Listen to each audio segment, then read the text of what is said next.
বিয়ে কবে করছেন, প্রেম কি করছেন? তো আমার কি ছকে বাঁধা জীবন? এত শান্তশিষ্ট না, ভীষণ লেজ বিশিষ্ট।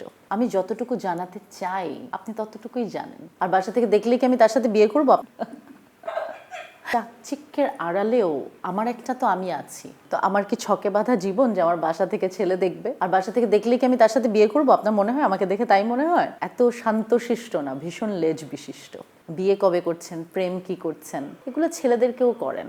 তাদেরকে জিজ্ঞেস করেন সংসার কেমন যাচ্ছে, ঠিকঠাক কিনা। এই প্রশ্নগুলো তাদেরকে করেন। ঈদ লাগছে মনে, খুশি জোয়ার সবখানে। আর ঈদ লাগছে মনে, বিকাশ পেমেন্ট সবখানে।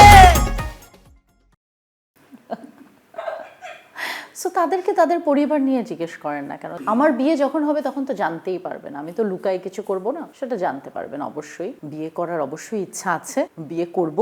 যখন করব তখন সবাই জানবে। আমি হয়তো এটার বাইরে অন্য কিছু, যেটা আমাকে আপনারা কেউ আবিষ্কারই করেন, আপনি আমাকে চিনেনই না হয়তো, যে ও আচ্ছা আপু এগুলোও করতো, হয়তো কখনোই জানতে পারবেন না। আমি যতটুকু জানাতে চাই আপনি ততটুকুই জানেন। চাকচিক্যের আড়ালেও আমার একটা তো আমি আছি। তো সেই আমিটা একদমই সেই ছকে বাঁধা অভিনেত্রী না, যার আসলে ক্যারিয়ারের এই প্ল্যান, এই টিক মার্ক, এই টিকগুলো করতে হবে আর কি। যে আমাকে এখন এই সিনেমা করতে হবে, আমাকে এখন এই শোতে যেতে হবে, আমাকে এখন এই ব্র্যান্ড অ্যাম্বাসেডর হতে হবে, আমাকে এখন এটা হতে হবে। ওই আর্টিস্টটা আমি না।